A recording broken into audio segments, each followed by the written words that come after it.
Parang awa mo na. Pakinggan mo naman ako. Magpapaliwanag ako, Wilma. Para ano pa, ha? Ayoko na makarinig ng kahit anong kasinungalingang galing sa'yo, Agnes. Pinaniwala mo ko na wala tayong dapat ikabahala. Tapos, malalaman ko na lang na kagaya ka rin pala nila. Sino naman ang maniniwala pa sa'yo ngayon na nahuli kita mismo na kumakain ng hilaw na laman loob? Hindi ko naman ginusto to, Wilma. Tsaka, hindi sa tao to. Atay ng hayop to, Wilma. Kahit tingnan mo pa, eto oh. Ano naman ang pinagkaiba? Mapatao o hayop man yan, Agnes, kumakain ka pa rin ng hilaw na laman loob. At hindi to gawain ng isang normal na tao kundi ng halimaw na kagaya mo. Ayoko rin naman maging ganito. Gusto kitang protektahan pero wala akong magawa maliban sa maging kauri nila kung hindi. Kung hindi ano? Ha? Agnes? Kagaya ka rin nila kahit ano pang sabihin mo. Kahit ipagpilitan mo na hindi ka kumakain ng tao, aswang ka pa rin! At hindi ko kayang tanggapin yon. Wala nga akong magawa. Kung hindi ko to tinanggap, ikaw ang gagawin nilang tagapagmana nito. Alam ko ayaw mo kaya ako nang umako sa responsibilidad na to. Gusto ko lang naman na bigyan ka ng normal na buhay, Wilma. Normal na buhay ba? Paano pa ako mamumuhay ng normal kung aswang ang kapatid ko? Sabihin mo nga sa akin, Agnes, saan banda pa ba ang normal sa sitwasyon natin? Wala nga akong ideya kung ilang tao nang pinatay mo para kainin eh. Hindi na nga ako sigurado kung tama pa ba nakasama kita araw-araw. Mali ko naman kung maisip mo bigla nasaktan ako. Baka isang araw nga, magising na lang ako na ako nang kakainin mo ng buhay. Hindi ko gagawin yan sa'yo kahit kanino, Wilma. Kilala mo ko, hindi ko kayang manakit ng iba. Hindi na kita kilala, Agnes. Simula nang pinili mong maging aswang kesa mamuhay ng normal, hindi na kita kilala. Ang Agnes na kilala ko mabait at hindi tanga para sundin ang kagustuhan ng magulang niya ng mga aswang. Wilma naman, wala akong ibang pagpipilian. Hindi ko naman ginusto to eh. Kung may iba lang akong pwedeng gawin, ginawa ko na sana. Hindi ko rin gusto to, Wilma. Hindi! Pero ginawa mo pa rin. Ginawa mo pa rin yan, Agnes, kaya asahan mo na lalamunin ka rin ng kasamaan kagaya ng magulang natin. Naghahangad ka rin ng laman loob ng tao, di ba? Aminin mo na, Agnes. Kakain ka rin ng karne ng tao kagaya nila. Wilma, makinig ka sa akin.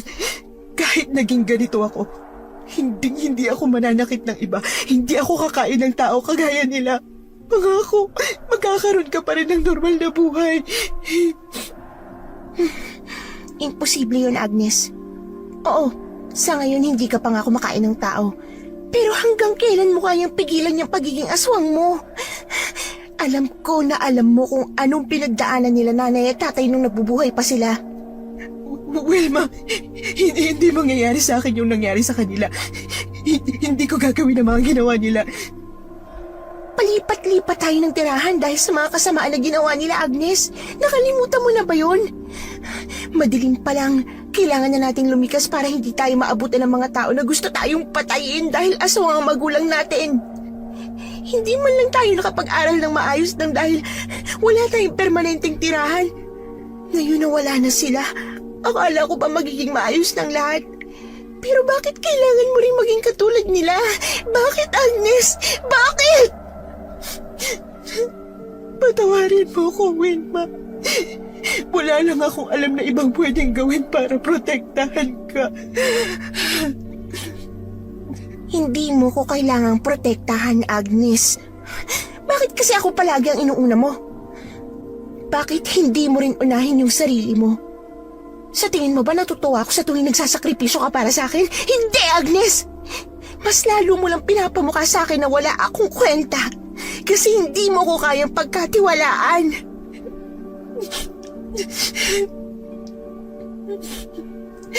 Ano parang gusto mo na gawin ko, Wilma?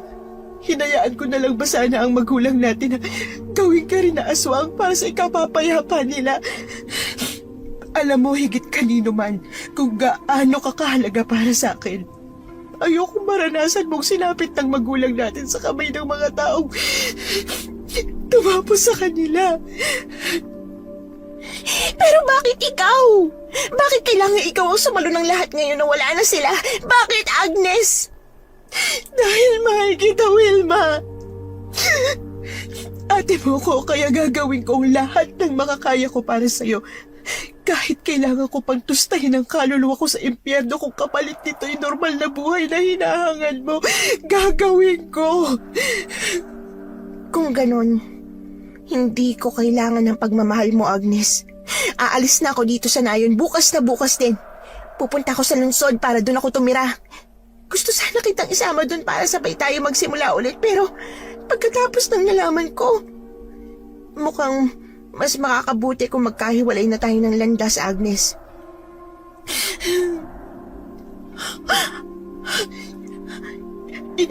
Iiwan mo ako? Wilma, wag mo akong iwan.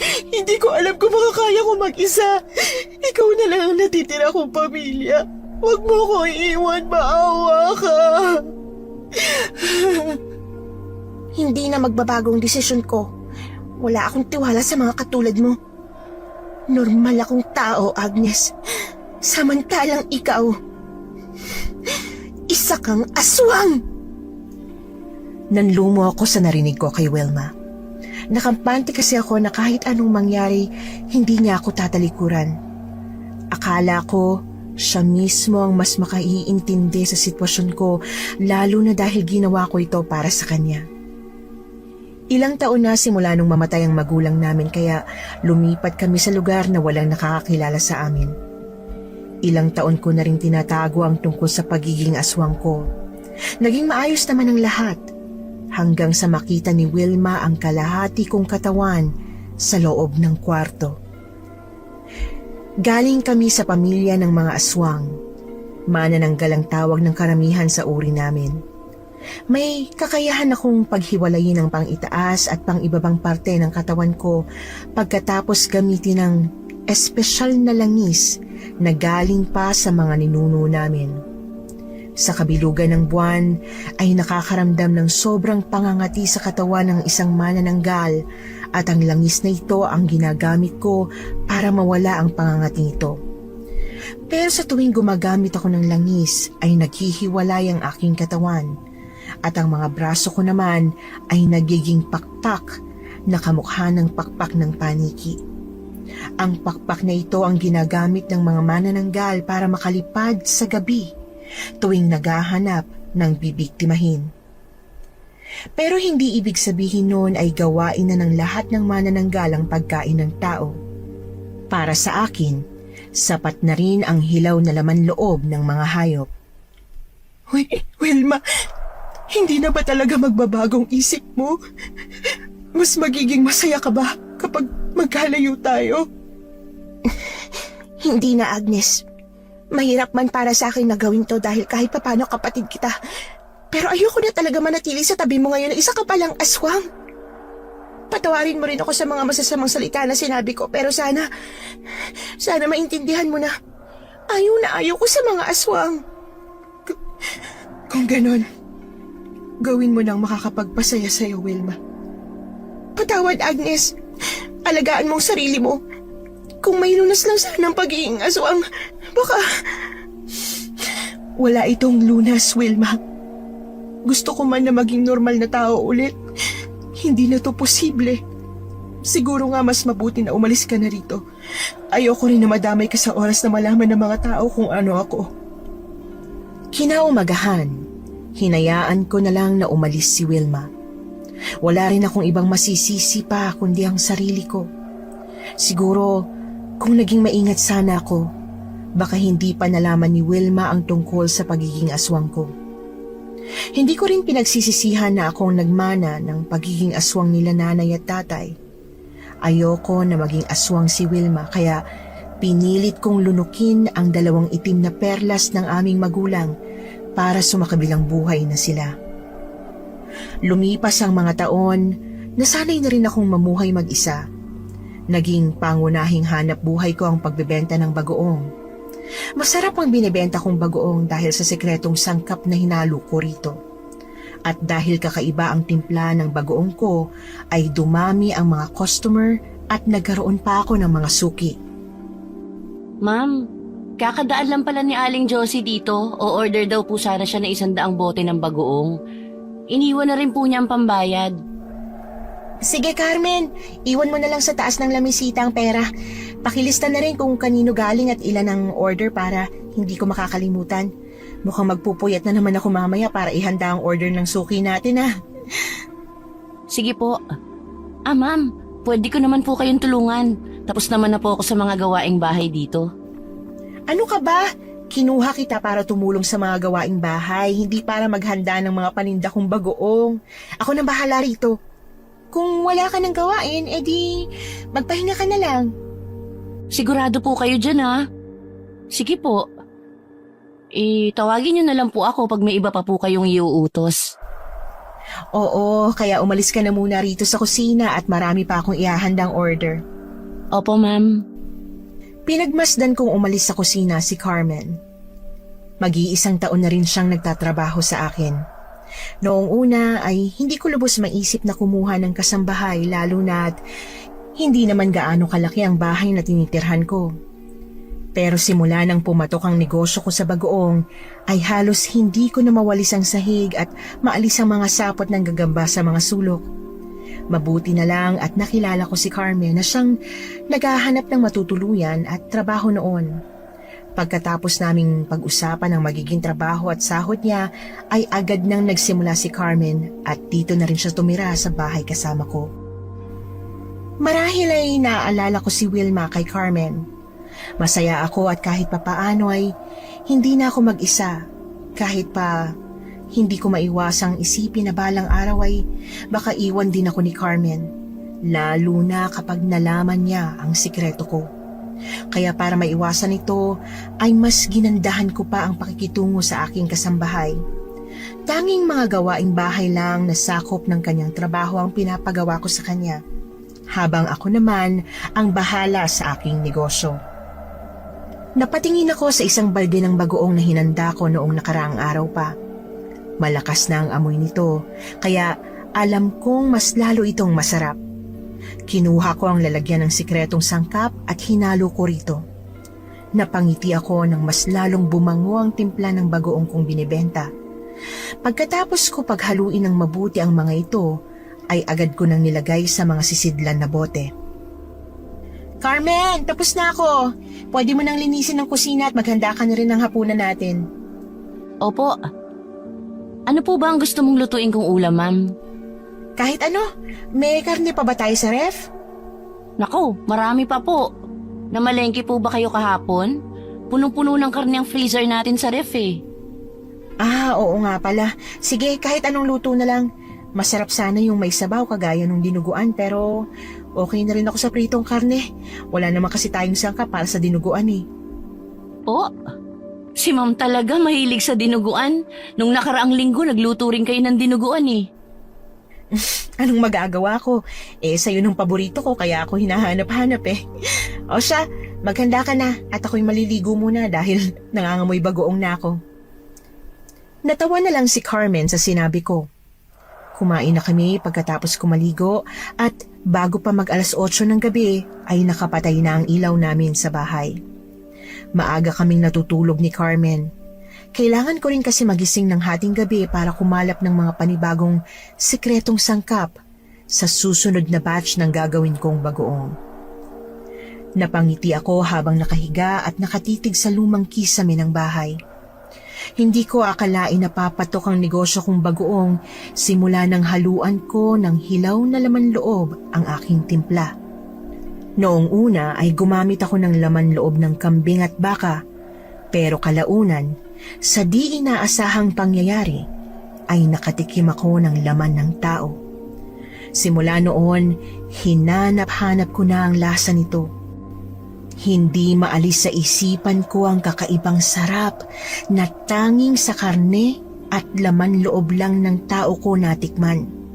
Marahil ay dahil isa kong aswang, kaya hindi ko mapigilan hanap-hanapin ang espesyal nitong amoy at lasa. Natulog ako ng ilang oras hanggang sa sumapit ang hating gabi. Bumangon ako at kinuha ang bote ng langis na nasa ilalim ng aking kama. Tumayo ako sa tapat ng nakabukas na bintana pagkatapos ko alisin ang suot kong damit para maglagay ng lana sa buo kong katawan. Maya-maya pa ay nakaramdam ako ng matinding init at kasunod nito ay ang pag-unat ng aking mga braso na naging malalaking pakpak. Pagkatapos noon ay unti-unti ring naghiwalay ang aking katawan. Pinagaspas ko ang aking mga pakpak at lumipad palabas ng bahay. Lumingon ako sa aking naiwan na kalahating katawan. Naisip ko na maghanap muna ng susunod na bibiktimahin. Hindi ko pa man ito kukunin ay mainam na magmatsyag muna hanggang sa makahanap ako ng pagkakataon para hulihin ito at dalhin sa bahay. 3:00 na ng umaga nang makabalik ako sa bahay matapos kong maglibot sa kinasasakupan ko. Dahil mag-isa lang akong aswang sa lugar namin ay solo kong nalilibot ang aming baryo pati na rin ang iilan na kalapit nito. Dali-dali kong binalikan ang aking naiwan na katawan at muling natulog na parang walang nangyari. 3:30 kasi ay ang gising na ni Carmen para maglaba at maglinis ng mga bote na paglalagyan ng bagoong. Agnes, grabe! Ang sarap talaga ng gawa mong bagoong. Pati mga kakilala ko sa lungsod gusto na ring umorder. Natekman kasi nila yung bagoong na gawa mo nung 1 linggo. Kaya ayun, hinahanap-hanap na rin nila. Ano ba itong sekreto mo at sobrang sarap talaga ng timpla mo rito, ha? Nako, sekreto nga po kaya hindi ko pwedeng sabihin yun. Ikaw naman, hindi ka mabiro. O sige na, aalis na ako. Kukunin ko na muna itong kalahating order ko at babalikan ko na lang yung iba mamaya. Sandali. Tatawagin ko na lang si Carmen para hindi mo na kailangang bumalik. Carmen! Tulungan mo na muna si Aling Josie na maiuwi yung binili niyang bagoong. Andiyan na po! Aling Josie, ako nang bahalang magdala nitong mga natira. Ay naku, sige. Mabuti na lang at tadya ka, Carmen. Ang swerte ni Agnes at may katuwang na siya. Ako nga po itong maswerte, Aling Josie. Bukod kasi sa mabait si Ma'am Agnes, malaki na rin ang pinapasahod niya sa akin kaya may ipon na ako. Kung hindi dahil kay Ma'am Agnes, naku baka palaboy pa rin ako hanggang ngayon. Mabuti naman kung ganon. Swerte talaga ang negosyo ni Agnes na bagoong. Parang kailan lang halos kapos na kapos din si Agnes mula nang iwan siya ng kapatid niya para lumuwas ng lungsod. Aling Josie, sa susunod ulit. Ay, sige. Pasensya ka na, Agnes. Naalala ko lang kasi bigla si Wilma Wala yun. Sige, umalis na kayo habang hindi pa masyadong mainit ang sikat ng araw. Carmen, bilhin mo na rin sa palengke ang mga nasa listahan ito pagka uwi mo. Ha? Sige po ma'am, aalis na po kami.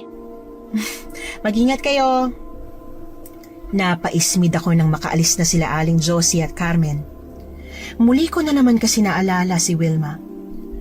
Noong una ay hindi madaling tanggapin na iniwan ako ng pinakamamahal kong kapatid. Pagkatapos ko magsakripisyo para sa kanya, ay binaliwala niya lang ako at walang pagdadalawang isip na tinalikuran ako. Pero habang tumatagal ay napagtatanto ko na mabuti nga at umalis na lang si Wilma.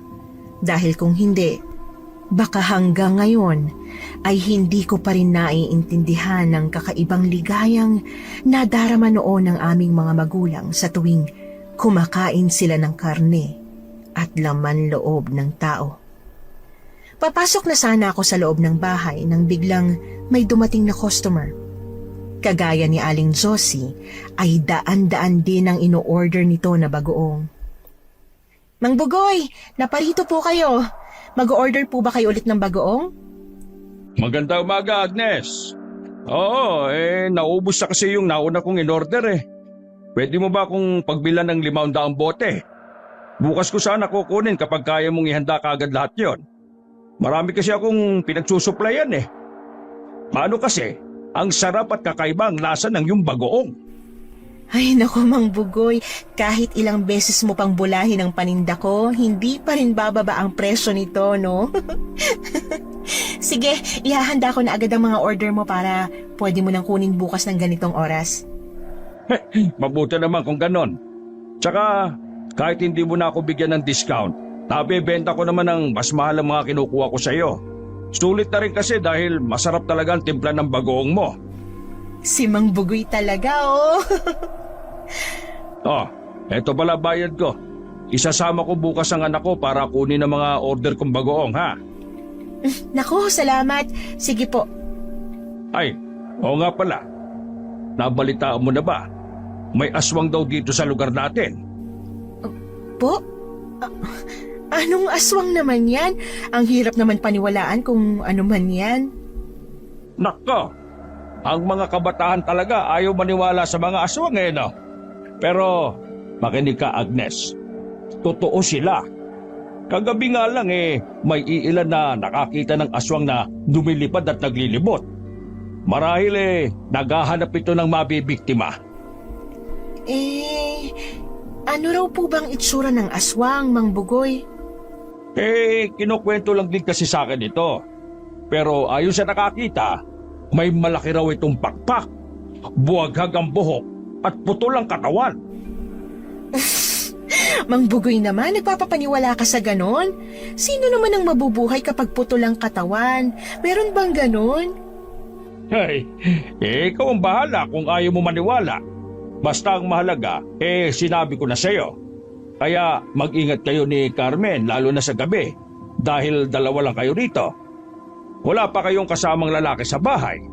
At hindi tayo nakakasiguro, baka kayo na ang susunod na puntiryahin ng gumagalang aswang. O baka ikaw rin po. Hindi nga tayo nakakasiguro dyan.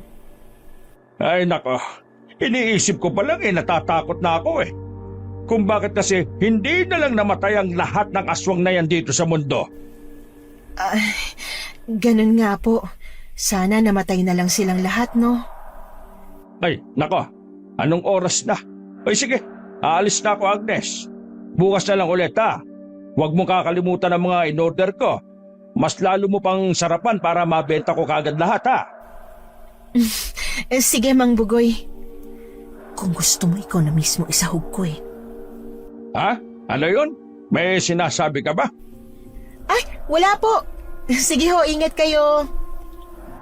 Hindi ko maiwasang mainis sa mga sinabi ni Mang Bugoy. Hindi ko rin inaasahan na may nakakita pala sa akin noong nakaraang gabi. Kailangan ko munang tumigil sa kalilibot ng lugar namin, lalo pa at mukhang kumalat na ang tungkol sa gumagalang aswang. Napahaplos ako ng mukha sa inis gamit ang kamay ko. Hindi ko alam kung saan ako kukuha ng pangsahog sa gagawin kong bagoong. Hindi naman pwede na gumamit ako ng karne na nasa ref dahil matigas na ito at hindi sariwa. Mas masarap talaga ang bagoong kapag sariwang laman loob ng tao ang ihahalo ko rito. Padabog akong pumasok sa loob ng bahay nang maalala ko na pwede naman akong gumamit ng laman loob ng hayop.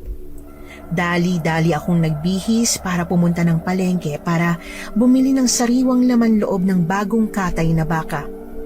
Pagkatapos ko mamalengke ay nadatnan ko na si Carmen na nagwawalis ng bakuran. Tinulungan niya ako sa bitbit kong 10 kilong sariwang laman loob ng baka. Pagkatapos namin itong dalhin sa kusina, ay inutusan ko muna siyang umalis dahil maghahalo pa ako ng sikretong sangkap sa ginawa kong bagoong. Dinikdik ko ng pino ang laman loob ng baka na hindi ko na hinugasan.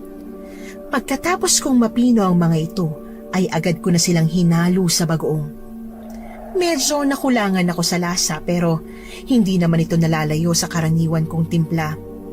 Maghapon ako sa kusina kaya inutusan ko na lang si Carmen na kumain na lang sa karinderya sa labas. Hindi kasi siya pwede sa kusina hanggat hindi pa ako tapos sa aking ginagawa. Ay, sakit ng likod ko. Ma'am, gusto mo po ba ng masahe? Pwede rin. Marunong ka ba? Ay, sobrang dami kasi ng in-order ni Mang Bugoy. Akala ko hindi na ako makakaalis ng kusina sa tagal kong nagtimpla at nagbote. Mabuti na lang at may naibote pa ako kahapon kaya dinagdagan ko na lang yung mga yon para sa order ni Mang Bugoy. Hindi tayo nawawala ng order halos araw-araw. Ang sarap siguro talaga ng timpla mo, ma'am. Ewan ko lang, kung talagang masarap, bakit hindi mo subukan? Hindi naman po kasi tayo nag-uulam ng bagoong eh. Gusto mo ba subukan? Pwede ka naman magbukas ng bote kung gusto mo talaga. Marami naman akong ginawa kaya kumuha ka lang doon sa mga naiwan. Talaga po ba, ma'am?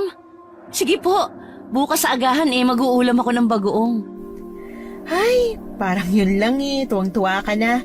O siya, mukhang bumuti ng pakiramdam ko. Pwede mo nang tapusin yung pagmamasahe sa akin. Sige po. Ay, sandali. Kukunin ko lang po yung langis para malagyan ko yung parte na minamasahe ko. May langis ka ba na panghilot? Wala po. Pero kayo po, di ba meron? May nakita po kasi akong bote ng langis sa ilalim ng kama nyo nung nakaraan na naglinis ako. Yun na lang po ang gagamitin ko ngayon. Wag! Carmen! Wag na wag mong pakikialaman ng mga gamit ko, lalo ng langis sa ilalim ng kama ko. Maliwanag ba? Po? Maliwanag ba? Opo. Pasensya na po kayo. Hindi ko po sinasadya, ma'am. Kung ayaw mong umalis dito, wag mong pakialaman ng mga gamit ko dito sa kwarto. Simula nang pinagsabihan ko si Carmen, ay naging mailap na ito sa aking kwarto. Sa tuwing maglilinis siya ay nagpapaalam muna ito. Nilipat ko na rin ang pinaglalagyan ko ng langis para hindi niya na ito isipin pa. Dahil na rin sa mga kumakalat na chismis na may aswang sa lugar namin, ay hindi na rin muna ako lumabas. Patuloy pa rin ang negosyo ko na bagoong kahit na pinalitan ko ang hinahalo ko rito na espesyal na sangkap. Noong una ay wala naman naging problema. Hanggang sa isa-isang nagreklamo ang mga suki ko dahil naiba raw ang lasa ng bagoong na binili nila. Oy, Agnes, tinitipid mo na ba ang sangkap ng bagoong mo? Masarap pa rin naman, pero parang may mali. Parang may kulang kasi. Hindi naman po Bakit naiba ba talaga yung lasa? Oo, parang mas masarap lang ng kaunti sa ibang bagoong dyan, pero hindi lang kasing sarap ng dati mong timpla. Pati nga ang mister ko, napansin na rin na nag-iba talaga ang lasa. May binago ka ba sa recipe mo? Wala naman po. Agnes ha, umaming ka. May binago ka talaga Iba na kasi yung lasa. Masarap din to, ha? Pero mas nagustuhan namin ng mister ko yung dating lasa ng bagoong mo. Sige, Aling Josie, susubukan kong ibalik ang dating timpla. Ang totoo niyan nahirapan ako maghanap ng mga sangkap na hinahalo ko para mas lalong sumarap ang paninda kong bagoong kaya naisipan kong palitan to. Sinasabi ko na nga ba ibalik mo na sa dati ha? Mas masarap talaga yung una mong timpla. Opo, susubukan ko. Oo, sige na, alis na ako. Sa susunod na lang ako order kapag masarap na ulit ang paninda mo. Ingat po kayo. Grabe naman si Aling Josie. Kung makademand, akala mo naman full payment siya lagi kapag bumibili. Hindi ba may balance pa siya na hindi nababayaran sa atin? Sa una lang pala siya maganda magbayad. Habang patagal kasi ng patagal, parang nasasanay siya na mag-down. Tapos kinakalimutan na niya yung kalahati ng babayaran pa niya. Ay, wag mo nang isipin yon, Carmen. Ako nang bahalang sumingil sa kanya. Sige po, nakakainis lang kasi. Hayaan mo na. Tsaka totoo naman kasi na nag-ibang timpla ng bagoong ko. Pero matagal-tagal ko na rin pinalitan ng sikretong sangkap kaya baka pwede ko na rin ito ibalik ulit. Patunayan niyo sa kanila, ma'am, na yung timpla mo talaga ang pinakamasarap sa lahat ng bagoong na tinitinda dito sa lugar natin. Kung gusto niyo po, ako na ang pumunta sa palengke para bumili ng mga kailangan mo sangkap. Hindi na kailangan. Magpahinga ka na lang kung tapos ka na sa mga gawain mo. Ma'am, hindi niyo po ba talaga kailangan ng tulong ko sa paggawa ng bagoong? Palagi kayong pagod na pagod sa tuwing gumagawa kayo ng mga in-order Hindi na kailangan. Tsaka, hihingi naman ako ng tulong kapag hindi ko na kayang gawin mag-isa. Pagkapasok ko ng bahay, ay dumiretso agad ako sa kusina. Napapansin na ng mga suki ko na naiba ang lasa ng bagoong nagawa ko. Halos 1 buwan na rin kasi simula nang palitan ko ng laman loob ng baka ang dating laman loob ng tao na hinahalo ko sa aking paninda. Hindi rin kasi madali ang maghanap ng bibiktimahin, lalo na at walang masyadong naglalalabas ng bahay sa gabi. Kailangan ko ring pag-isipan ng mabuti kung sinong kukunin ko dahil mahirap na at baka hanapin sila ng pamilya nila. Pagsapit ng gabi, ay agad akong natulog para makapagpahinga na muna. Nagising na lang ako ng hating gabi dahil na rin sa nasanay na ang katawan ko na magising ng oras na yon. Kinandado ko muna ang pinto sa aking kwarto at kinuha ang nakatago kong langis para magpahid na nito. Tahimik ang gabi nang lumabas ako. Halos walang katao-taong lumalabas kaya napadpad ako sa kabilang baryo na malapit lang sa amin. Minabuti kong lumipad sa taas ng mga puno para hindi agad ako mapansin ng kung sino man ang nasa ibaba. Hindi kagaya ng tahimik naming baryo, maraming mga kabataan ang naglalalabas sa kabilang baryo, mapababae man o lalaki. Nag-abang ako sa daan malapit sa tubuhan para damputin ang sino man na dumaan dito. Hindi dapat sila naglalalabas ng bahay ng ganitong oras para maiwasan ang ganitong pangyayari. Napalunok ako ng laway nang mamataan ko ang binatilyo na papalapit sa direksyon ko. Lasing ito kahit pa nasa murang edad lamang. Biglang uminit ang dugo ko nang makita kong paggewang-gewang itong naglalakad papalapit sa kinaroroonan ko. Hindi ko na rin napigilan ng pagnanasa ko na kitlin ng buhay nito para gawing pangsahog sa ginagawa kong bagoong. Hindi pa man nakakalapit ang binatilyo nang bigla itong natisod. Tumama ang ulo nito sa malaking bato at nagsimulang dumugo ang kanyang sugat. Mas lalo akong naglaway sa sarap ng amoy ng dugo niya. Nang lapitan ko ito, ay napag-alaman kong wala na itong buhay. Kung sinuswerte nga naman, no? Hindi ko siya pinatay kaya bago pa masayang ang sariwa niyang laman loob, iuuwi ko na siya sa bahay. Siguro naman hindi na magrereklamo si Aling Josie kapag muli niyang natikman ang orihinal na lasa ng aking bagoong. Pagdating sa bahay ay dali-dali kong dinala sa bodega ang katawan ng aking biktima. Dumaan ako sa bintana ng aking kwarto para balikan ang kalahati kong katawan. Pagkatapos ko muling buuin ang katawan ko ay lumabas na ako at pumunta sa bodega. Sa bodega ko hinahanda ang mga huli ko.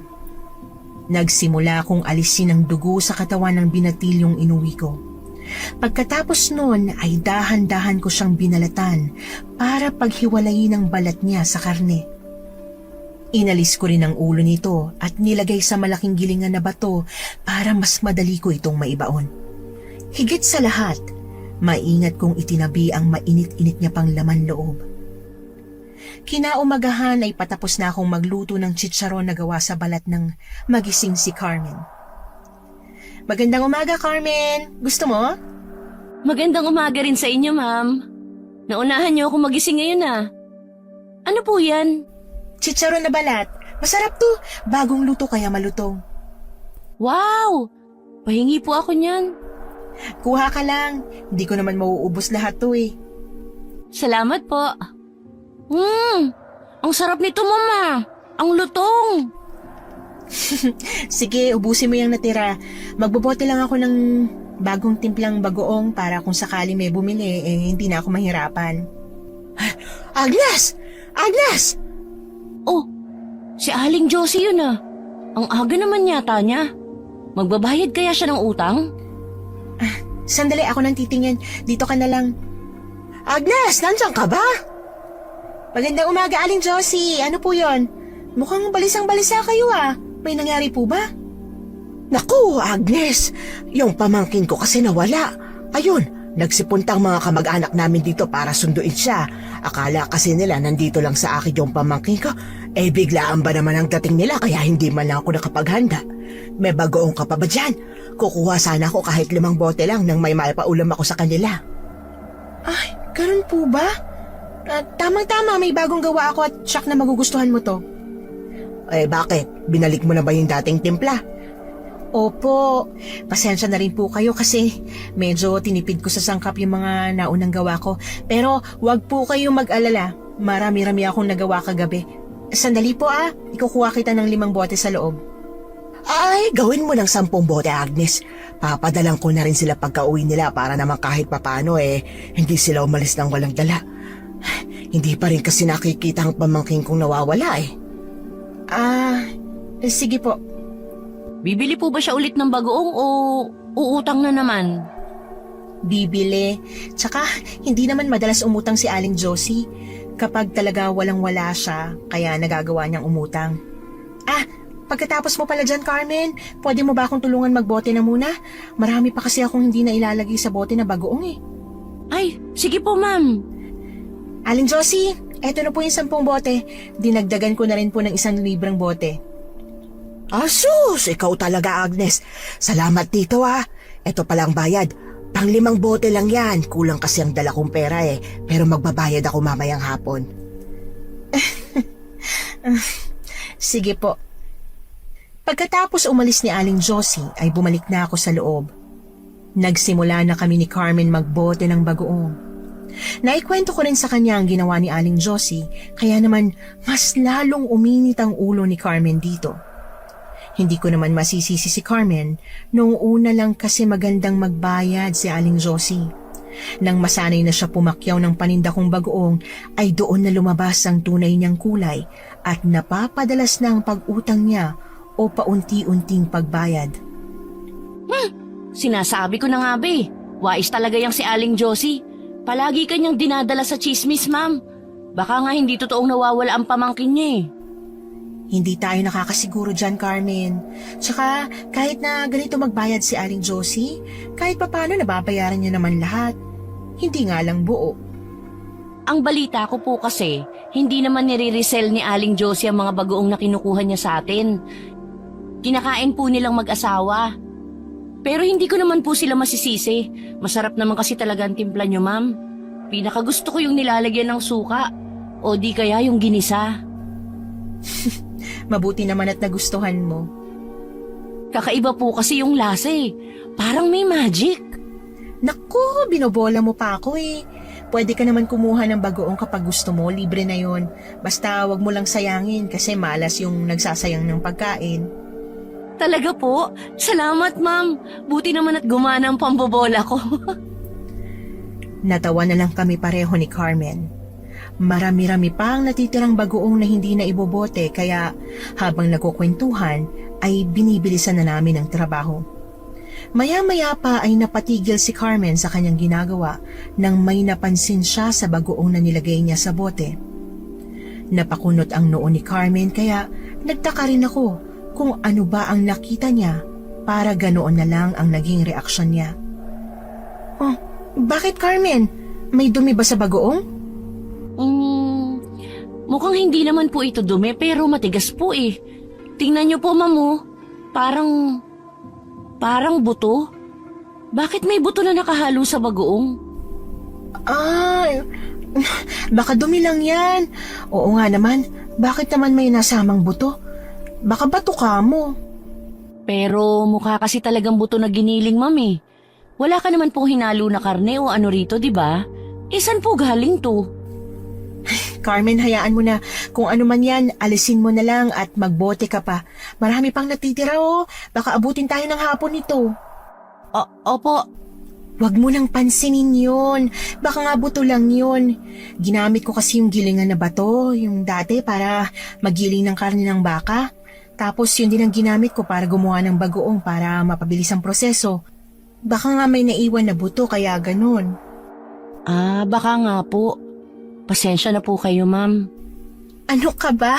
Mabuti nga't nakita mo agad Kapag may nakita ka pa na maliliit na buto kagaya nun, alisin mo Huwag mo nang isama sa loob ng bote, maliwanag? Opo, sige po. Hindi na ako nagsalita pa pagkatapos nun at binilisan na lang ang ginagawa kong pagbobote ng bagoong. Hindi ako makapaniwalang may nasamang buto sa ginawa ko. Marahil ay dahil na rin siguro sa pagod kaya hindi ko napansin na may buto-butong nahalo sa bagoong. Mahirap na at baka mawalan ako ng customer kapag nalaman nilang hindi malinis ang pagkakagawa ko. Sigurado akong iisipin nilang hindi ako nag-iingat habang gumagawa ng bagoong na paninda kapag nakita nilang may nakahalong buto. Hay, sa wakas natapos na rin tayo. Grabe, naka200 tayong bote ngayon ah. Sana mabili lahat ang mga ito. Oo nga sana maubos agad. Sa ngayon, hindi na muna ako gagawa ng panibagong batch. Hihintayin ko na muna siguro na may umorder o di kaya pag naubos na lang lahat ng to, tsaka ako gagawa. Mabuti nga po yan para makapagpahinga kayo. Basta po pag kailangan nyo ng katulong sa pagbobote, sabihin nyo lang po sa akin. Ay, oo naman. Ang bilis mo pala magbote. Sana noon pa pinatulong na kita rito. Huwag ka mag-alala. May dagdag na bonus ka sa tuwing tumutulong ka sa pagbobote. Wow! Salamat po!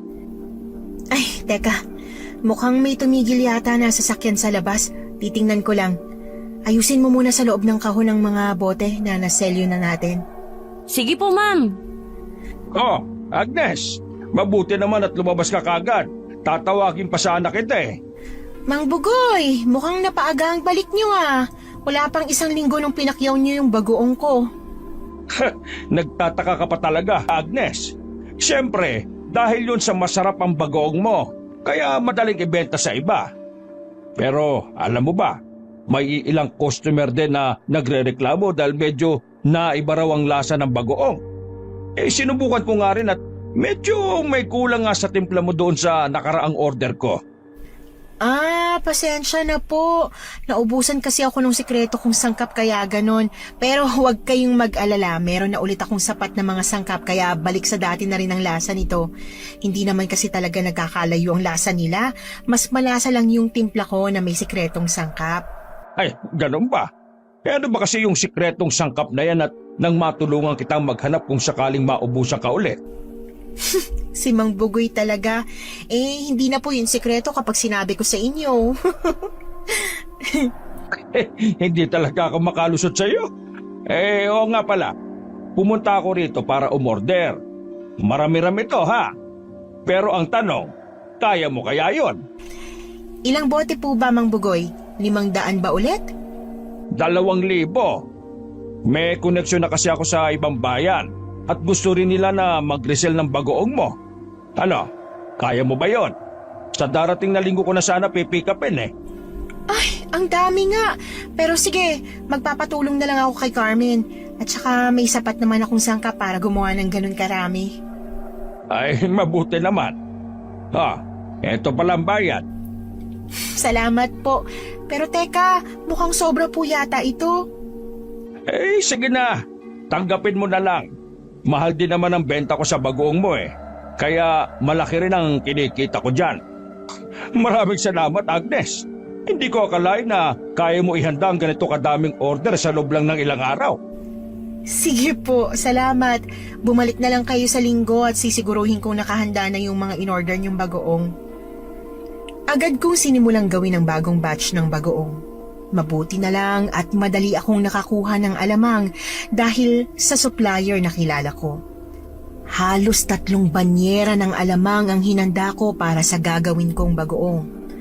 Mas mabuti na rin kapag may pasobra kesa sa kulang. At dahil marami-rami ang gagawin ko, ay humingi na ako ng tulong kay Carmen. Pumayag naman ang kasambahay ko kaya mas lalong napadali ang proseso nito. Buong magdamag kaming gising ni Carmen para gawin ang bagoong. Pilit namin nilabanan ng antok hanggang sa mapansin ko na pipikit-pikit na si Carmen. Carmen, magugas ka na ng katawan at magpalit para maganda ang tulog mo. Ako nang bahala rito. Hindi pa po ba kayo matutulog, ma'am? Anong oras na oh? Maya-maya sisikat na ulit ang araw. Ayos lang ako, sanay ako sa puyat. Pero ikaw, hindi. Kaya dali na. Umalis ka na rito at magpahinga. Sino na lang ang gagawa ng mga gawaing bahay bukas kapag pareho tayong tulog? Sige po, matulog na rin po kayo pag hindi nyo na po kaya. Sa linggo pa naman po kukunin yung order eh. May ilang araw pa tayo. Kaya nga kailangan ko matapos agad ang mga to ngayon. Ilalagay pa natin to sa bote. Oo nga pala. Sige ma'am, mauna na ako. O siya, salamat sa tulong. Pagkaalis ni Carmen ay naghintay pa ako ng ilang oras para masigurong tulog na talaga siya bago ko inilabas ang tinabi kong laman loob ng tao. Tumigas na ito sa freezer pero mas maganda pa rin ito kesa sa laman loob ng baka o kambing. Kasi kahit hindi na sariwa, basta't laman loob ng tao ay napapasarap pa rin ito ang paninda kong bagoong.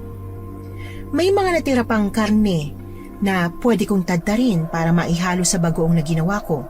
Sa dami ng alamang, hindi naman nila agad mapapansin na may iba pa palang sangkap sa bagoong na binibenta ko. Ang mahalaga ay nasasarapan sila sa timpla ko. Hanggat maaari ay gusto ko pang palaguin itong negosyo kong bagoong. Nagtadtad ako ng mga laman loob sa kusina habang pasipol-sipol pa para hindi ako dalawin ng antok. Inilublob ko muna sa maligamgam na tubig ang bituka at atay bago ko tinadtad para mas madali ang mga ito na pinuhin. Hindi pa ako tapos sa ginagawa ko nang may narinig akong kalabog mula sa pinto ng kusina. Napatigil ako para tingnan kung anong pinagmulan ng tunog. Pagkalabas ko ng kusina ay nakita ko si Carmen na namumutla habang nasa sahig. Nanlalaki ang mga mata nito habang nanginginig ang katawan. Pinagpapawisan din siya at tila takot na tumingin sa akin. Napapitik ako ng dila dahil marahil ay nakita niya ang ginagawa ko sa kusina. Ma'am? Ma'am, ano po yun? Ako dapat ang nagtatanong yan, Carmen. Bakit ka bumalik dito pagkatapos kitang utusan na mamahinga na? Nakabihis ka na nga, oh. Kasi po, nauhaw po ako. Iinom sana ako ng tubig kaso ayaw kitang maistorbo kaya babalik na lang po sana ako sa kwarto ko. Anong nakita mo? Bakit mukhang takot na takot ka dyan? Wala po. Wala po akong nakita. Ganun ba? Eh bakit nga mukha kang takot na takot? Wala po talaga, ma'am. Wala po akong nakita. Patawarin niyo po ako. Hindi ko po talaga sinasadya na sumilip habang nagtatrabaho kayo. Hindi ko rin po sinasadya na makita ang ginawa niyo sa ulo ng tao doon sa may gilingan na bato. Ha? Ibig bang sabihin ito? Matagal mo nang alam ang ginagawa ko, ha, Carmen? Hindi ko po ipagsasabi kahit kanino. Alam ko naman po na hindi niyo gagawin yun kung wala kayong sapat na dahilan. Pangako po, Ma'am Agnes, hindi ko po kayo isusumbong kahit kanino. Mananatiling tikom ang bibig ko, pangako. Ano pa ang alam mo, Carmen? Ha? Sabihin mo! Wala po akong ibang alam, ma'am. Yun lang po ang nakita ko nung isang gabi. Sinundan ko po kasi kayo sa labas nang maramdaman ko na bumangon kayo ng madaling araw. Tapos, nakita ko po ang ginawa niyo sa bangkay ng lalaki sa bodega. Ah, alam mo pala yon pero nagpanggap ka na wala kang nakita?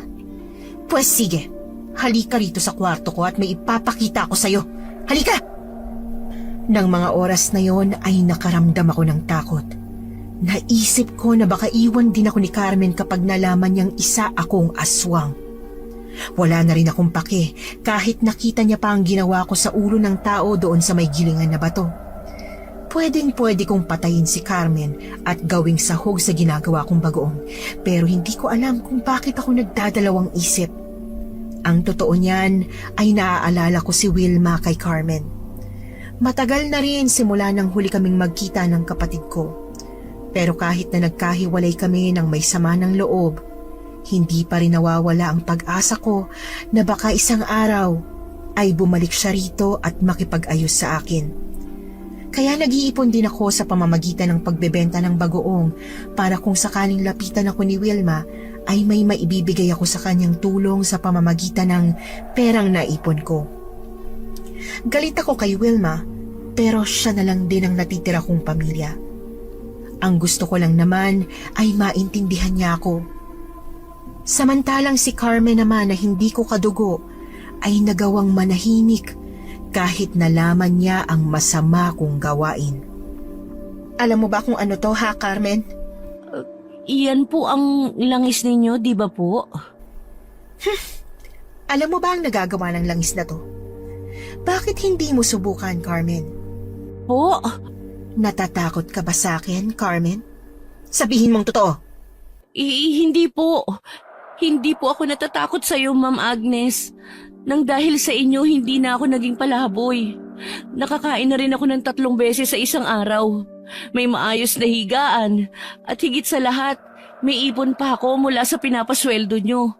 Ikaw na po yata ang pinakamabait na tao dito sa mundo, Ma'am. Hindi nyo ako kilala pero pinagkatiwalaan nyo ko. Kaya, bakit po ako matatakot? Kaya ba hindi mo pinagsabi ang tungkol sa nakita mo sa bodega? Hindi ko rin po kasi alam kung bakit nyo ginawa yun. Hindi ko alam ang buong kwento. Nagulat lang ako na yung laman loob pala. Pasensya na po. Hindi ko inaasahan na sinasahog nyo pala yun sa bagoong nagawa nyo. Sa tingin mo ba magiging mabenta ang bagoong ko kung hindi dahil doon? Kaya hindi kita mapapatawad kapag pinagsabi mo sa iba ang tungkol dito, Carmen. Maniwala po kayo, Ma'am. Hindi ko gagawin yun. Simula nung niligtas niyo ako sa kahirapan, nangako ako na susundin ko lahat ng sinasabi niyo. Kung ganon, tatanggapin mo rin itong munti kong regalo sa'yo. Tama ba? Ho? Ibuka mo ang bibig mo, Carmen. May ibibigay ako sa'yo. Nang sa ganon, hindi mo ako maloloko.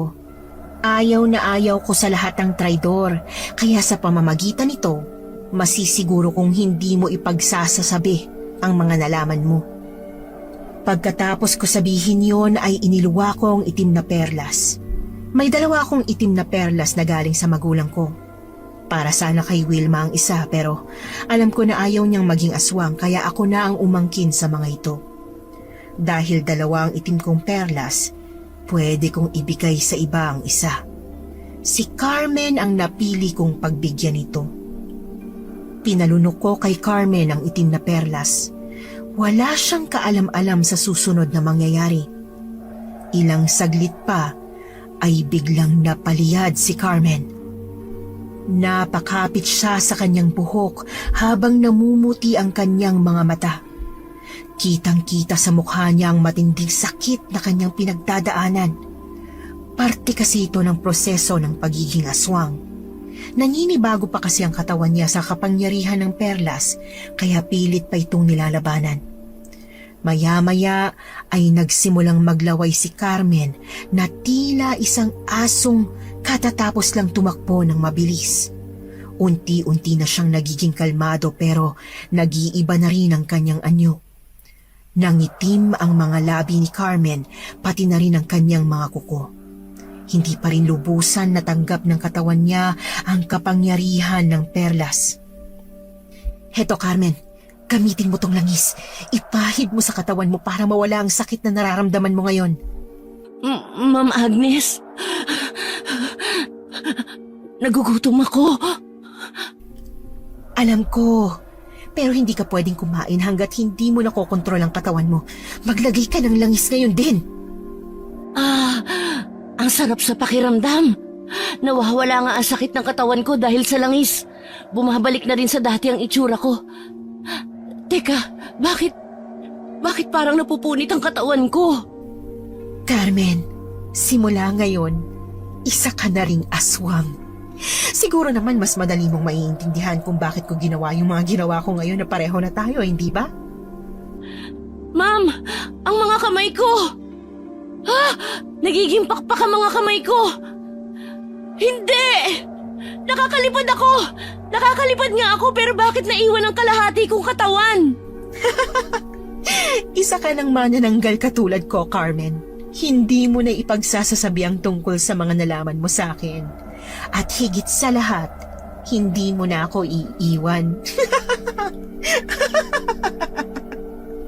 Litong-lito si Carmen habang naiiyak, pero naglalaway na palipad-lipad sa loob ng kwarto ko. Hindi na rin siya pwedeng lumabas dahil ilang oras na lang ay sisikat na ang araw. Dahil hindi agad nawawala ang pagkagutom ng isang aswang, lalo na pagbago lang ito nagpalit anyo, ay ibinigay ko kay Carmen ang natirang laman loob ng tao at dugo para makain niya at tumigil na rin siya sa kakalaway. Walang pag-aalinlangan na kinain ni Carmen ang hilaw na laman loob ng tao na binigay ko. Para siyang nagutom ng ilang araw ng lantakan niya ito. Hindi rin naging sapat ang binigay ko sa kanya kaya kinuha ko na rin ang iba pang parte ng katawan ng tao na itinabi ko pa. Halos maubos ni Carmen ang mga inimbak kong karni ng tao. Pero wala rin akong magagawa dahil mas mabuti na rin yon kesa sa lumabas siya at makita ng mga tao. Pwede rin naman ulit kaming manghuli ng pagkain pagsapit ng kabilugan ng buwan kung kailan kaming mga aswang ay pinakamalakas. Hindi ko rin maintindihan kung masaya ba o galit si Carmen pagkatapos ng ginawa ko. Ang totoo ay wala na akong pakialam sa nararamdaman niya. Ang mahalaga para sa akin ay mananatiling lihim ang pagkatao ko sa publiko. Tutugisin lang ako ng mga tao kapag nalaman nilang isa akong aswang. Pero dahil hindi na rin makakapagsumbong si Carmen, ay kampante na ulit ako na mamuhay ng tahimik habang nagtitinda ng bagoong nagawa ko. Carmen, gumising ka na dyan. Tulungan mo ako magbote ng bagoong. Hindi pa tayo nangangalahati, oh. Pwede po ba mamaya na lang? Inaantok pa po ako, Ma'am Agnes. Carmen! Opo, heto na po. Babangon na po ako. Mabuti naman. Tandaan mo, hindi pwede malaman ng kahit sino ang tungkol sa nangyari kagabi at sa mga nalaman mo. Kung hindi, baka ikaw nang isusunod ko na isasahog sa bagoong ko. Maliwanag ba? Opo. Mabuti naman. Halika na sa kusina para makatapos na tayo dito. Susunod po ako, Ma'am. Hindi ko mapigilan mapangiti sa mga sagot ni Carmen. Parang wala lang talaga nangyari kaya mas napanatag ang loob ko. Simula rin nang ibigay ko sa kanya ang isa pang perlas ay gumaan lalo ang pakiramdam ko. Parang nabawasan ang bigat na nararamdaman ko dati simula noong ipinagkatiwala sa akin ng magulang namin ni Wilma ang mga itim na perlas nila. Napalis ang ngiti ko nang makita ko ang babaeng nakatayo sa sala. Ilang taon kong hinintay na bumalik si Wilma pero ni minsan ay wala akong narinig mula sa kanya. Kaya nakakagulat nga naman na makita siya sa bahay na dala ang parehong maleta na ginamit niya noong umalis siya. Ate, Anong ginagawa mo dito? Hindi ba't ayaw mo sa katulad ko? Umalis ka na. Baka mamaya kung ano pang mangyari sa'yo dito at ako pang sisihin mo. ate, wala akong mapupuntahan na iba. Oh, ganyan ba mamuhay ang mga normal na tao ngayon? Palaboy-laboy? Pagsasalitaan ng masama yung taong may pakialam sa kanila pero pag wala nang mapuntahan, pakapala na lang ng mukha na balikan to. Ate, pakinggan mo naman ako. Ano? Magsalita ka kasi. Sinasayang mong oras ko eh. Hindi mo man naitatanong, pero may inaasikaso akong negosyo kaya kung may sasabihin ka, bilisan mo. Pwede bang dito na muna ako tumuloy? Wala rin kasi akong trabaho at naubos na yung ipon ko kaya wala akong ibang mapupuntahan. Walang bakanting kwarto dito. Ayos lang sa'yo na sa sala matulog? Ate, bakit ka ba ganyan?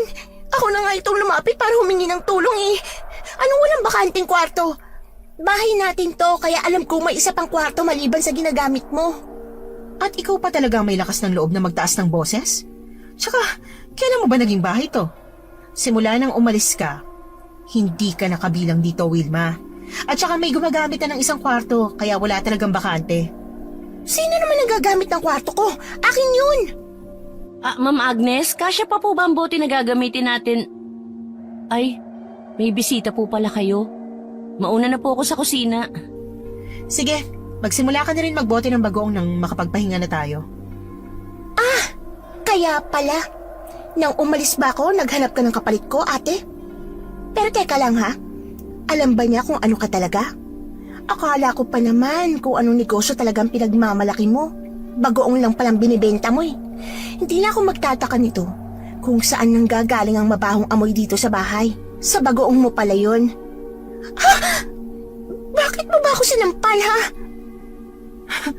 Ang kapal talaga ng mukha mo, Wilma. Akala ko pa naman bumalik ka para makipag-ayos tapos ganitong sasabihin mo. Kung wala kang magandang sasabihin, umalis ka na. Hindi mo ba narinig ang sinabi ko? Wala akong mapupuntahan. At saka totoo naman ang sinabi ko Bagoong lang naman yung tinitinda mo, pero kung makaasta ka, parang kung sino kang milyonaryo. Alis! Hindi ko kailangan ng pamilya kung ganito lang din naman ako pagsalitaan. Tinanggap kong lahat ng masasakit na salita galing sa'yo noon, Wilma. Huwag mo nang dagdagan, kasi baka hindi ako makapagpigil at kung ano pang magawa ko sa'yo. Bakit, ate? Aaswangin mo ba ako? Umalis ka na, Wilma. Kung wala kang mapuntahan, balikan mo yung lalaking bumuntis sa'yo. Biglang natahimik si Wilma sa sinabi ko. Pagkakita ko pa lang sa kanya, alam ko nang buntis siya. Hindi man halata ang umbok sa tiyan niya, ay naaamoy ko naman ang sanggol na nasa sinapupunan niya. Ayoko man siyang ipagtabuyan pero hindi siya ligtas dito sa bahay pagkatapos maging aswang din ni Carmen. Maswerte na lang at naibsan ang gutom na nararamdaman ni Carmen kaya mukhang bumalik ang lahat sa normal. Pero hindi gaya ko na kayang kontrolin ang pagiging aswang. Hindi pa ito kayang gawin ni Carmen. Nag-aalala din ako kay Wilma at baka kung ano ang mangyari sa kanila ng anak niya kaya sinabi ko ang lahat ng yun para paalisin siya. Wala na siya. Kaya nga pumunta ako dito kasi wala na talaga akong mapuntahan. Kahit ilang linggo lang sana. Dito muna ako, pwede ba? Hindi ka natatakot? Aswang ako at buntis ka. Alam mo naman na walang magkadugo pagdating sa mga aswang. Pero hindi ka naman nananakit ng tao, di ba? Naalala ko dati na sinabi mo sa akin na hindi ka tutulad sa magulang natin. Huli na ang lahat, Wilma. Kaya ang mabuti pa, umalis ka na dito. Ayoko. Kahit palayasin mo ako, hindi ako aalis. Pero kung ipagpipilitan mo na umalis ako rito, sisiguruhin ko na malalaman ng buong barangay ang tungkol sa pagiging aswang mo. Nang sa ganon, ikaw na mismo ang umalis sa lugar na to. Tapos ano? Aangkinin mo ang bahay na pinaghirapan ko? Ayos ka rin Pero sige, gawin mong gusto mo. Huwag mo nga lang ako sisihin kapag may nangyaring masama sa'yo. Wala na akong nagawa ng ipagpilitan ni Wilma ang gusto niya. Sa bahay siya nanatili at talagang sa kwarto ko pa niya dinala ang mga maleta niya. Hindi ko na lang siya pinansin at ibinaling ko na lang ang atensyon ko sa nakapila kong gawain. Habang nagbobote kami ni Carmen ng bagoong, ay hindi niya napigilang magtanong sa akin tungkol kay Wilma.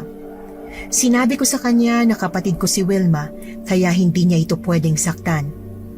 Natawa na lang si Carmen sa sinabi ko at pinagpilitan na hindi niya kayang gawin yon. Pero alam ko na para sa katulad niya ay mahirap hindi pansinin na ang buntis na si Wilma. Lalo pa at nakatikim na ng karne at laman loob ng tao si Carmen. Maraming salamat, Agnes.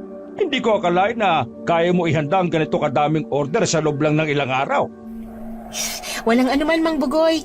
Mabuti na lang talaga at tinulungan ako ni Carmen magbote ng mga yan. Eto pala yung dagdag na bayad. At saka, kasama na rin dyan ang bayad para sa panibagong order. Kukuha pa sana ulit ako ng 1,000 botelya pa Kaya ba? Ang dami nun Kailan niyo po ba kukunin? Isang Martes sana Kaya mo kaya yun sa 2 araw lang? Magdadagdag ako ng bayad, Agnes. Ayoko rin kasing masira dun sa mga pinagsusuplayan ko Ay, syempre naman, Mang Bugoy, kakayanin. At saka, ano pa bang magagawa ko nakapagbayad na kayo? Hindi pa ba ako natutuwa sa laki nitong binigay ninyo? Ayan dapat ang mindset natin, Agnes. Pag ganito tayo mag-isip, siguradong yayaman tayo. Nagtawanan kami ni Mang Bugoy sa tinura niya. Hindi naman imposible yumaman sa bagoong. Pero hindi ko rin alam kung dapat ko pa ba ito ipagpatuloy. Natatakot din kasi ako na baka malaman nila ang totoong dahilan kung bakit kakaiba ang lasa ng bagoong na paninda ko. Pagkatapos ko makipag-usap kay Mang Bugoy ay pumasok na ako sa bahay. Agad akong sinalubong ni Wilma na kumakain pa ng hilaw na mangga. Sinisilip nito ang laman ng malaking sobre na may pera na pambayad ni Mang Bugoy sa order niyang bagoong. Malaki rin palang kinikita mo sa bagoong, ate. Kung ganon, bakit hindi mo ipaayos tong bahay? Mas lakihan mo pa para sana hindi tayo magsiksikan dito. Anong magsiksikan? Kasya naman kami dito nung hindi ka pa nakikisiksik. Huwag mong sabihin na wala kang balak umalis dito. Wala nga akong mapuntahan. May pera ka naman eh. Parang hindi naman tayo magkadugo niyan kung palalayasin mo ko matapos mo malaman ng sitwasyon ko. Bahala ka nga dyan, Wilma.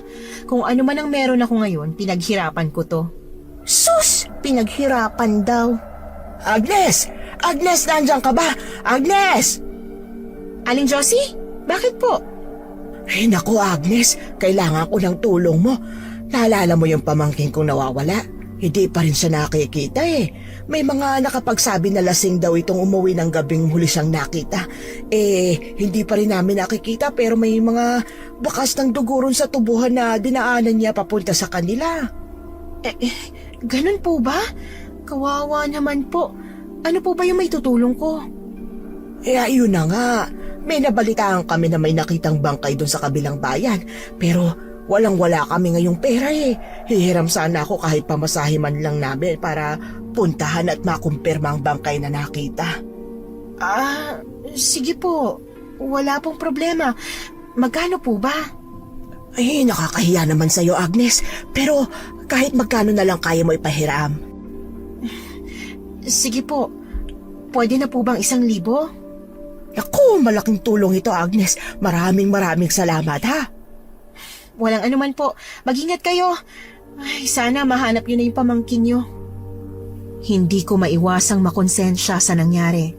Sa dinami-dami ng pwede kong biktimahin, pamangkin pa talaga ni Aling Josie ang nakuha ko. Laman loob ng pamangkin ni Aling Josie ang hinalo ko sa bagoong na pinagbili ko rin sa kanya. Biglang nanghina ang katawan ko. Hindi ako nagsisi na kumain ako ng laman loob at karne ng tao dahil ito na yata ang pinakamasarap na pagkain na natikman ko sa tanang buhay ko. Pero kahit sa ang anggulong tingnan, ay mali pa rin ang ginawa ko. Kahit nasabihin ko pang patay na yung biktima ko, bago ko pa ito kinatay at kinain. Oh, ba't ganyan ang itsura mo? Kung ayaw mo sana magpahiram, di sana sinabi mo. Hindi ka kasi marunong humindi eh. Kaya ka nauto ng magulang natin. Kasi ayaw mo sabihin kung ayaw o gusto mo bang gawin ng isang bagay. Katulad ba ng ginagawa mo ngayon, Wilma? Tumahimik ka nga. Sinabi ko rin naman sa'yo na hindi ka pwede dito ah. Pero pinagpilitan mo pa rin ang gusto mo. Gusto mo talaga ako umalis dito? Sige, aalis ako kung ibibigay mo sa akin lahat ng perang nandyan sa sobrang hawak mo. Aalis agad ako. Lumabas na rin ang tunay mo na pakay, ano? Sa tingin mo ba, pinulot ko lang ang pera na to? Bayad to sa order na hindi ko pa nagagawa, Wilma. Tsaka kung may ganito man akong pera, pinaghirapan ko to. Pinagpuyatan ko. O edi wag. Hindi naman kita pinipilit eh. Diyan ka na nga. Kinagabihan, maaga akong nagpahinga dahil sa sama ng pakiramdam ko. Sa kwarto ako ni Carmen natulog dahil si Wilma ang gumagamit ng kwarto ko. Mainam na rin ito para mabantayan ko rin si Carmen kung sakaling may gagawin siya kay Wilma. Ilang araw na rin simula nang naging aswang si Carmen at parang unti-unti na niyang nakokontrol ang sarili niya. Mahigpit ko ring ipinagbili na huwag siyang lumabas at magpakita sa iba sa takot na baka mabisto kami.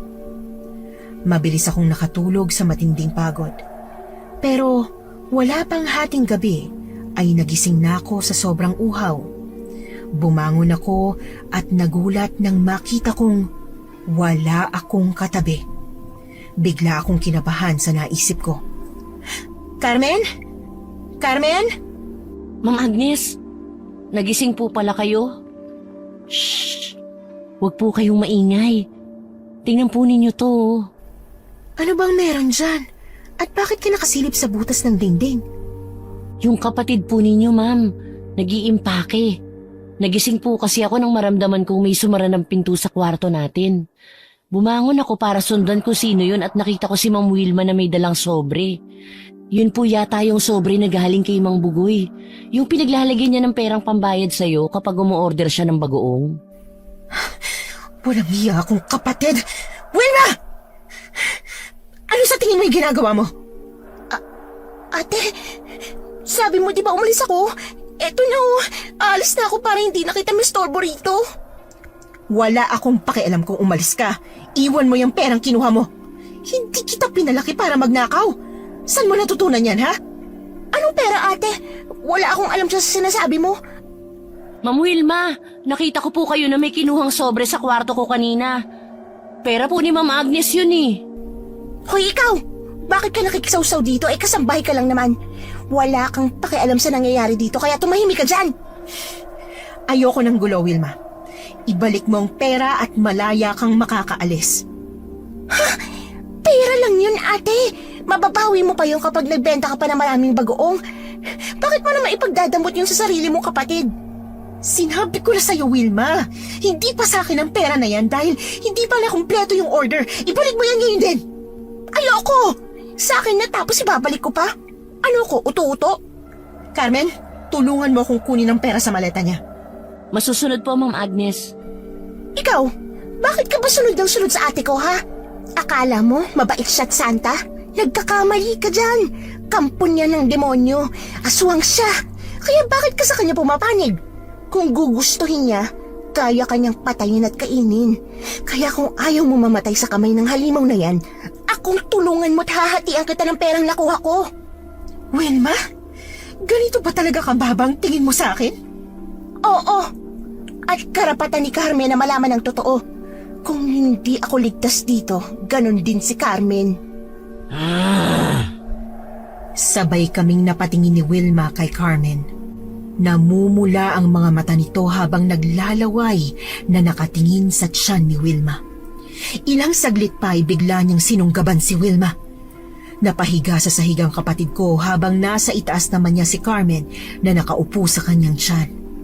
Kinagat ni Carmen sa braso si Wilma at hinaruthot ang dugo mula sa natamong sugat ng kapatid ko. Mabilis akong lumapit sa dalawa para paghiwalayin sila. Kahit na walang hiya pa ang kapatid ko na si Wilma, ay hindi ko pwedeng hayaan si Carmen na saktan siya, lalo na at ako ang dahilan kung bakit nagkaganito si Carmen. Ha! Hindi! Aswang ka, Carmen! Pareho kayo ng ate ko! Carmen, maghunos dili ka! Kapatid ko si Wilma! Lumayo ka sa kanya!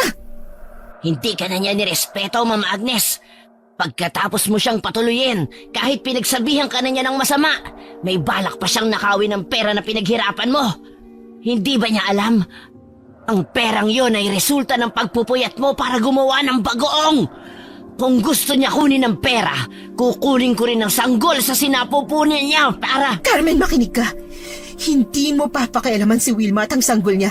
Ayoko na pagsisihan mong gagawin mong to kagaya ng pagsisisi ko sa mga nagawa kong kasalanan. Ano ibig mo sabihin?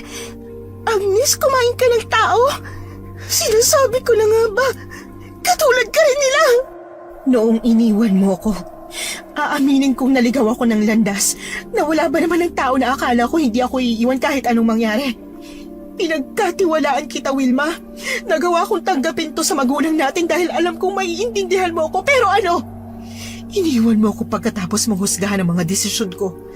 Titikim lang sana ako pero pagkatapos ng isang beses nasundan pa ng iilan hanggang sa hindi ko na makalimutan ang kakaibang sarap nito kumpara sa ibang mga karne. Malakas na tinulak ni Wilma si Carmen at gumapang ito palayo sa amin habang umiiyak. Bakas ang takot at lungkot sa mga mata ni Wilma. Hindi na rin siya nagsalita pa at umiyak na lamang. Pagkaraan ng ilang minuto ay kumalma na rin si Carmen. Nagulat ako dahil hindi na niya kailangan ng langis para kumalma. Humarap sa akin si Carmen at humingi ng tawa dahil sa ginawa niya kay Wilma. Inamin din ni Carmen na matagal na niyang pinagnanasaang kunin ang namumuong sanggol sa tiyan ni Wilma pero palagi niyang pinipigilan ang sarili dahil ayaw niyang magalit ako. Nagpasalamat ako kay Carmen dahil hindi siya nagpadaig sa pagiging aswang niya. Kung hindi po dahil sa inyo, baka wala na ako dito ngayon. Hindi ko man ginusto na maging aswang kagaya nyo. Hindi naman ako nagagalit dahil ginawa mo akong kauri mo, Ma'am Agnes. Kung ito ang magiging susi para hindi mo ko itakwil at pabayaan, handa akong mamuhay bilang aswang kasama ka para mabayaran ang utang na loob ko sa'yo. Alam niyo po kasi, hindi naman lahat ng tao may mabubuting puso. Kagaya rin ng mga aswang, Hindi lahat ay masasama. Salamat sa pag-intindi sa akin, Carmen. Patawarin mo rin ako dahil pinilit ko sa iyo ang pagiging aswang ko. Magsama kayong mga aswang kayo. Wala akong pakialam kung ano man ang mangyari sa inyo simula ngayon. Basta itong tandaan nyo. Hanggat buhay kayo, siguradong may mga tao maghahabol sa inyo para kayo tugisin. Wilma, kung hindi pa rin nagbabagong tingin mo sa akin dahil isa kong aswang, mas mabuti pang hindi na tayo magsama sa iisang bubong. Oo, hindi pa rin nagbagong tingin ko sa'yo. Isa ka pa rin halimaw. Carmen, mag-impake ka ng mga gamit at tayo'y aalis dito. Po? Pero paano po ang negosyo mong bagoong? Bakit po tayo aalis? Hindi ba dapat yung kapatid niyo ang umalis dito? Wala siyang matutuluyan kaya tayo na lang ang aalis at maghahanap ng malilipatan. Magsimula ulit tayo at magpakalayo-layo sa mga tao. At ikaw naman, Wilma, hindi ko nakukunin ang perang kinuha mo. Pero kailangan mong ibalik yan kay Mang Bugoy. Pakisabi na rin sa kanya na hindi ko na siya masusuplayan ng bagoong. Pero kung gusto mo ipagpatuloy ang nasimulan kong negosyo at gusto mong angkinin ng perang yan, pwede naman siguro kung marunong ka gumawa ng bagoong nakapalit ng perang binayad ni Mang Bugoy. Teka, kahit hindi ko ibalik ang pera, wala siyang magagawa. Pwede kong sabihin sa kanya na tinangay mong pera kaya ka umalis. At saka, bakit naman ako gagawa ng bagoong? Ang baho-baho nun. Ikaw ang bahala. Pero sa pagkakaalam ko, pulis ang anak ni Mang Bugoy. Kapag hindi mo binalik ang pera niya, baka sa kulungan ka natitira. At saka akala mo ba aalis ako ng basta-basta? Pupuntahan ko si Mang Bugoy sa kanila para magpaalam. Nasa sayo na rin yan kung gusto mong ipagpatuloy itong negosyo kong bagoong. Naiintindihan mo ba ang ibig kong sabihin, Wilma? Kung gusto mo ng pera, paghirapan mo. Aalis talaga kayo? Ibabalik ko ng pera sa'yo. Pwede naman siguro na wag na kayong umalis. Tutulong na lang ako sa pagbabagoong nyo tapos bayaran mo na lang ako. Hindi na, Wilma. Hindi ko na itutuloy ang paggawa ng bagoong na yon. Ayoko rin na madamay ka pa dahil sabi mo nga, normal kang tao at ako naman aswang. Mas mabuti kung tuluyan na tayo maghiwalay ng landas. Pero sa pagkakataong ito, ako nang aalis at ikaw naman ang maiiwan. Nag-usap kami ng masinsinan ni Wilma hanggang sumapit ang madaling araw. Pagkatapos ng pag-uusap namin ay muli akong nagpaalam at umalis na kami ni Carmen. Napagdesisyon na ni Wilma na ipagpapatuloy ang pagbebenta ng bagoong, pero dahil ordinaryong bagoong lang ito at hindi kagaya ng dating ginagawa ko, ay walang kasiguruhan kung sisikat pa rin ba ang bagoong na ibebenta niya. Ang mahalaga ay muli kaming nag-usap at nagkaliwanagan. Kahit ano kasi ang sabihin ng iba, ay kapatid ko pa rin si Wilma. Siguro minalas lang kami dahil ipinanganak kami na may aswang na magulang. Pero kung tutuusin, ay baka hindi rin ginusto ng magulang namin na maging aswang. Napadpad kami ni Carmen sa isang malayong probinsya na hindi ko napapangalanan. Doon ay nagsimula kami ulit gamit ang pera na pinag-ipunan ko. Hindi ko rin kasi natiis si Wilma kaya nag-iwan din ako sa kanya ng kaunting halaga. Sa ngayon, pareho na kaming matanda ni Carmen. Dati na rin nagkaroon ng asawa si Carmen pero hindi rin sila nagtagal dahil namatay sa TB ang kanyang asawa bago pa man sila nagkaanak. Magkasama pa rin kami ni Carmen sa iisang bahay at parehong inaalagaan ang isa't isa. Katapusan.